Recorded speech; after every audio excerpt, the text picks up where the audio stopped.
এক নম্বরের সন্তান হলো শহীদের মা বাবা। কারো সন্তান যদি শহীদ হয়, ওই শহীদের মা বাবার কপাল ভালো। কারণ শহীদরা বিনা হিসাবে জান্নাতি, তাদের কোনো আমল নামায় আল্লাহ দেখবেন না, কোনো হিসাবে তাদেরকে নিবেন না। আল্লাহ তাআলা তাদেরকে ডাক দিয়ে বলবেন, হে আমার ওলিরা, উদখুলুল জান্নাত, জান্নাতের মধ্যে প্রবেশ করো বিগয়রি হিসাব।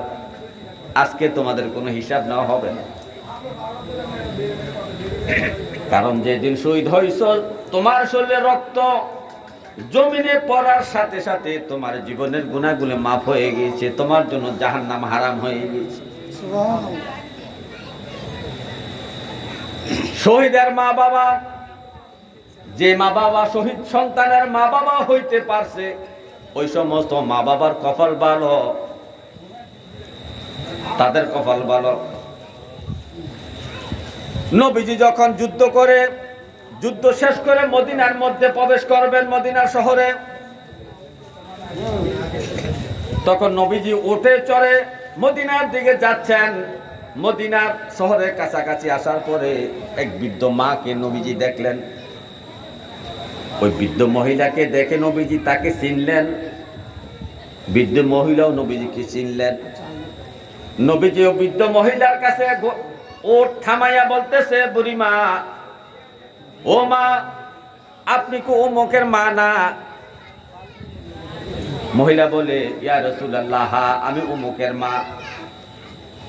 নবীজি বললেন, আপনি সুসংবাদ গ্রহণ করুন, আপনার সন্তান যুদ্ধের মধ্যে শহীদ হয়েছে। আপনার সন্তানকে যুদ্ধের ময়দানে দাফন করে আসছি। আপনি অতি ভাগ্যবান মহিলা, আপনি অতি ভাগ্যবান মহিলা। যে মহিলা সন্তানের টেনশনে মদিনা থেকে বাইর হইয়া যুদ্ধের ময়দানের দিকে পাগল পারা হয়ে রওনা দিয়েছেন। হায় হায় হায়, আমার সন্তানের কি হইল, সন্তানের খোঁজ পাচ্ছি না।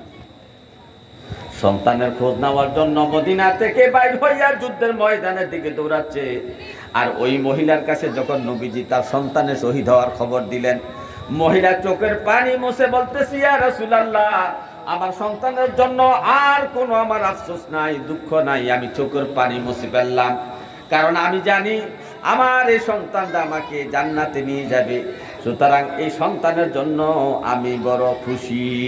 সুবহানাল্লাহ। শহীদ সন্তানের মা বাবা হওয়া এটা ভাগ্যের ব্যাপার। কারণ অনেক সাহাবাই কেরাম চেষ্টা করেছেন শহীদ সন্তানের মা বাবা হওয়ার জন্য, কিন্তু ওনারা শহীদ সন্তানের মা বাবা হতে পারেন নাই। অনেক যুদ্ধ অংশগ্রহণ করেছেন, কিন্তু গাজী হইয়া ফিরছেন, কিন্তু শহীদ হতে পারেন নাই। এই জন্য আজকে যাদের মা বাপ, যারা শহীদের মা বাপ হয়েছেন, তাদের কপাল ভালো। কিন্তু শহীদ হইতে হবে দেশ প্রেমের জন্য, ইসলামের জন্য শহীদ হইতে হবে, নবীর প্রেমে শহীদ হইতে হবে। কিন্তু রাজনীতির জন্য মারামারি করে আপনি শহীদ হইবেন, দুনিয়ার জন্য, দুনিয়ার স্বার্থের জন্য, দুনিয়ার সম্মানের জন্য শহীদ হইবেন, এটা শহীদ হিসাবে গ্রহণ করা হবে না।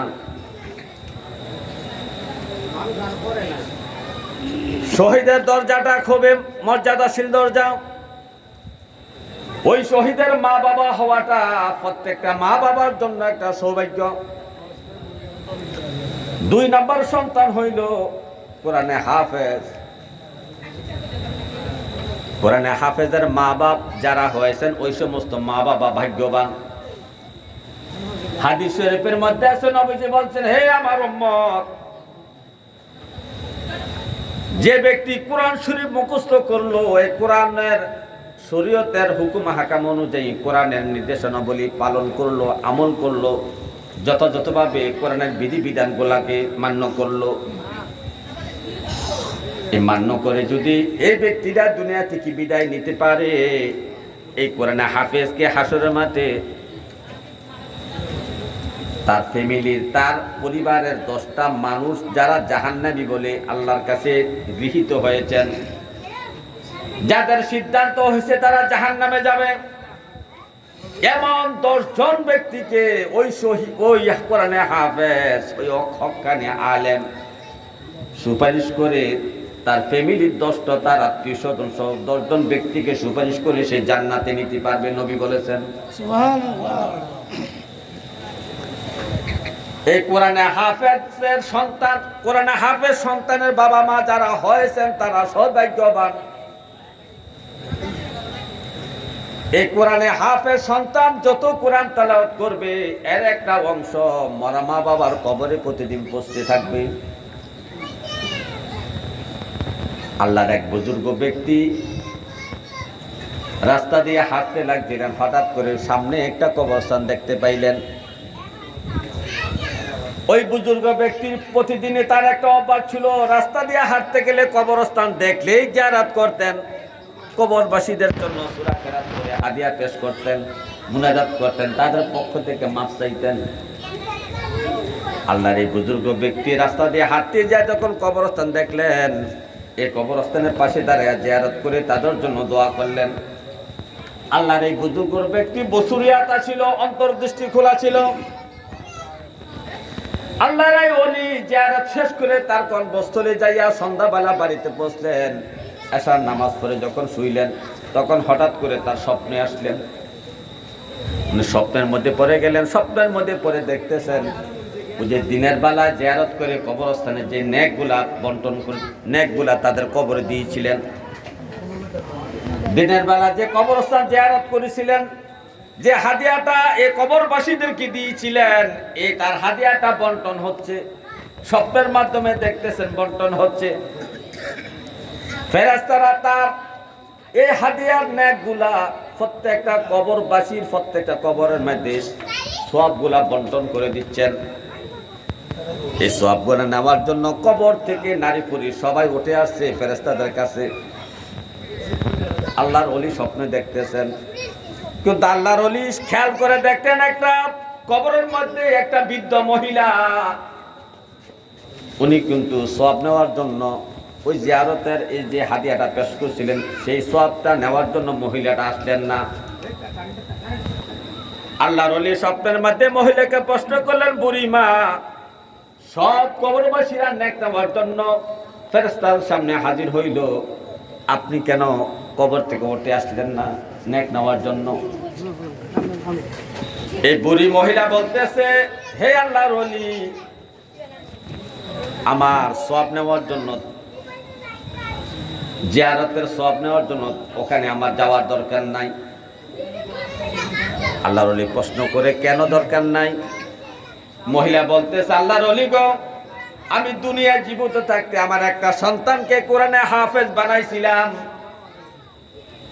তার বাবার মৃত্যুর পরে আমি অনেক কষ্ট করে, অনেক পরিশ্রম করে আমার সন্তানটাকে কোরআনে হাফেজ বানাইছিলাম। আমার এই সন্তানটা বাগদাদের জমিনে ব্যবসা করে, ব্যবসার ফাঁকে ফাঁকে সময় সময় সে 24 ঘন্টা কোরআন তেলাওয়াত করে। যখন সে দোকানের মধ্যে বসে, যখন কাস্টমার থাকে, তখন মনে মনে সে কোরআন তেলাওয়াত করে। আর যখন কাস্টমার থাকে না, তখন নির্দিষ্ট জায়গায় বসে বসে সে উচ্চ আওয়াজে কোরআন তেলাওয়াত করতে থাকে। আমার সন্তানকে আমি কোরআনে হাফেজ বানানোর কারণে সন্তান যতদিন কোরআন শরীফ পড়ে, কোরআন তেলাওয়াত করে, কোরআন খতম করতেছে, সব কিছুর যা যা নেক আমার কবরে প্রতিদিন আসতে আসে। জোরে জোরে বলেন সুবহানাল্লাহ। সুবহানাল্লাহ। প্রতিদিন কবরে সব আসতেছে। এখন আল্লাহর ওলি হঠাৎ করে ঘুম ভেঙে গেল। আবার কিছুদিন পরে এই রাস্তায় যাওয়ার সময় আবার ওই কবরস্থান সামনে পড়লো, আবার জিয়ারত করলেন। জিয়ারত করে ওনার কাজ শেষ করে আবার বাড়িতে গেলেন। রাতের বেলা আবার ঘুমাইলেন, স্বপ্নের মধ্যে আবার পড়লেন, ওই আবার সব বন্টন হচ্ছে তার জিয়ারতের সব। হঠাৎ করে দেখতেছেন যে মহিলাটা ওই কবরস্থানে বসে থাকতো, নেক নেওয়ার জন্য আসতো না, আজকে ওই মহিলাটা নেক নেওয়ার জন্য কবর থেকে উঠে আসছে। তখন মহিলার কাছে যে প্রশ্ন করলেন, হে আল্লাহর বান্দি, আমি গতবার অর্থাৎ কিছুদিন আগে যখন কবর জিয়ারত করলাম, সওয়াবের জন্য আসলেন না, আপনার সন্তান কোরআন তেলাওয়াত করে আপনার কবরে হাদিয়া পাঠায়। কিন্তু আপনি যে আজকে সব নেওয়ার জন্য আসলেন, কাহিনীটা কি?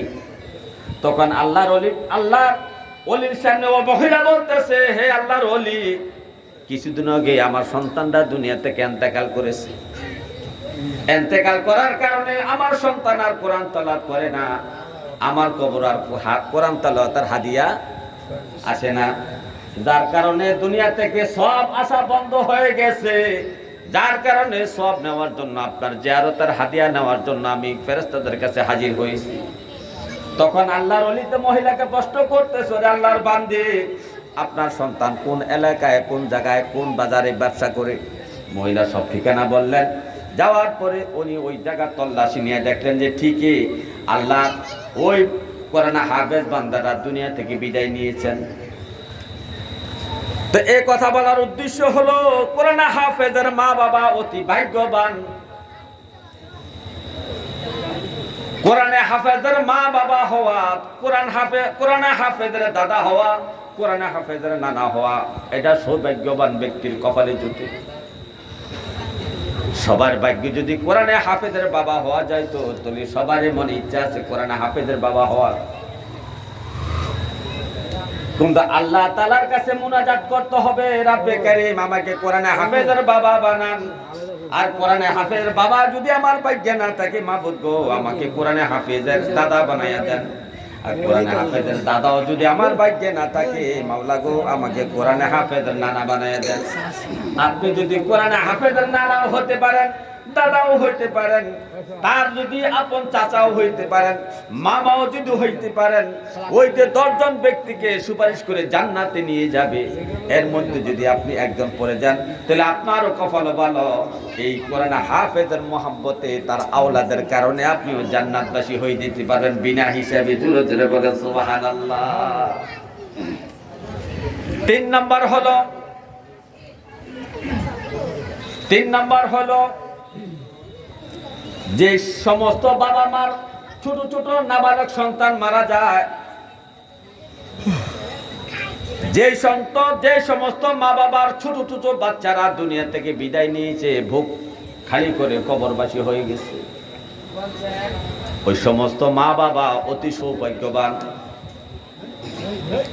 আর মানুষের একটা স্বভাবজাত কর্ম হলো, যে জিনিসটা তার বেশি উপকার আসবে সেটাকে সে আগে বলে যায়। যে সন্তানটা তার ক্ষতির কারণ হবে, ওই সন্তানের কথা বারবার স্মরণ হয়। যে সন্তানটা তার বেশি উপকারে আসবে দুনিয়া এবং পরকালে কবরে হাসর মিজানে, ওই সন্তানটাকে মা বাপ বলে যায়। আমাদের সমাজের অনেক মা বাবা আছেন, তাদের ছোট মাসুম বাচ্চা দুনিয়া থেকে বিদায় নিয়েছেন, অথবা মায়ের পেটে মৃত্যুবরণ করেছেন, মায়ের পেট থেকে বাইর হইয়া মৃত্যুবরণ করেছেন 4 বছর, 3 বছর, 7 বছর। এই বয়সের মাসুম নাবালক সন্তানগুলা মৃত্যুবরণ করেছে, অথচ মা বাপ ওই সন্তানকে আজকে বলে গেছে যে সন্তানরা তাকে জান্নাতে নেবে, সেই সন্তানের কথা তার স্মরণ নাই।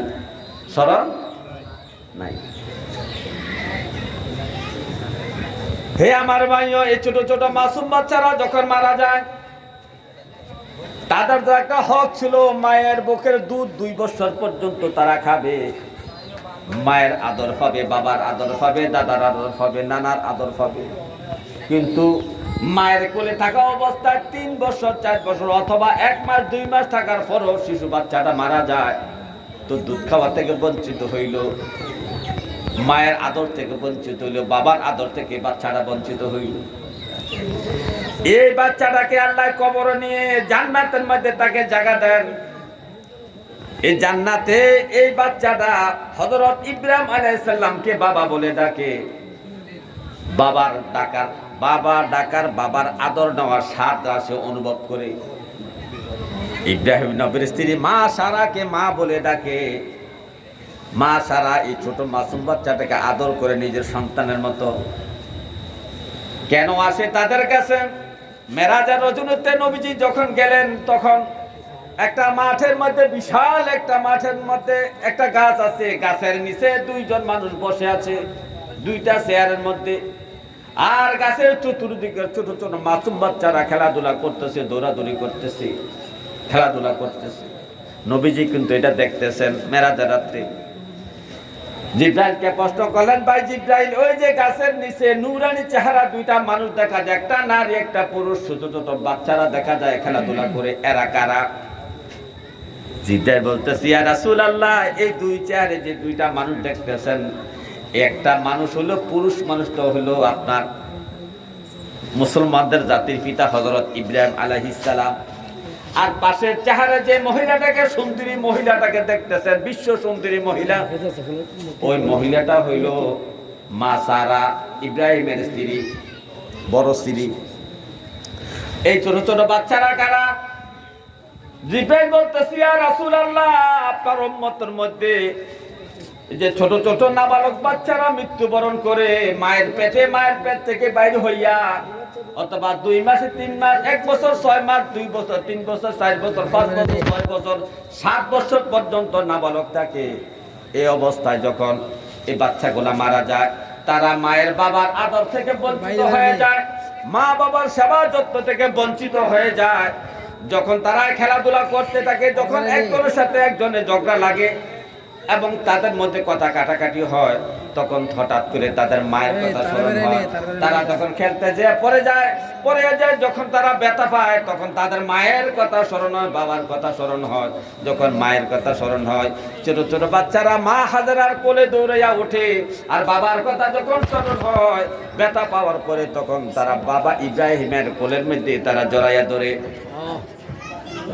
আর যখন এই সন্তানেরা ওই জান্নাতের মধ্যে মা বাবার কথা স্মরণ হয়, জমিনের মধ্যেও কি ওই মা বাবার দিলের মধ্যে সন্তানের জন্য একটা আঘাত লাগে। হঠাৎ করে স্মরণ হয়, আহারে, আজকে 20 বছর আগে আমার 3 বছরের একটা ছেলে মারা গিয়েছিল, আজ থেকে 5 বছর আগে আমার 2 বছরের একটা মেয়ে মারা গিয়েছিল। এই কথাটা হঠাৎ করে স্মরণ হয়। আর এই স্মরণ হওয়াটা তার জন্য কপাল ভালো।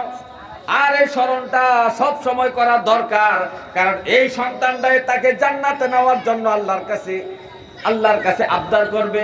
রাব্বে কারীম বলবে, ও আমার শিশু বাচ্চারা, তোমরা জান্নাতে চলে যাও।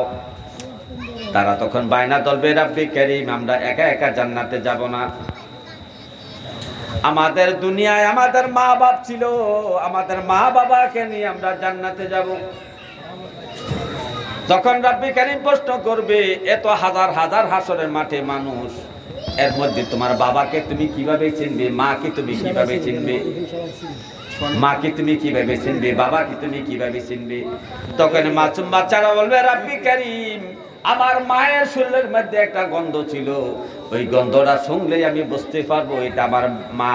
আমার বাবার শরীরের মধ্যে একটা সুগন্ধ ছিল, সুতরাং ওই গন্ধটা আমার নাকের কাছে আসলে আমি বুঝতে পারবো এটা দুনিয়াতে আমার বাবা ছিল।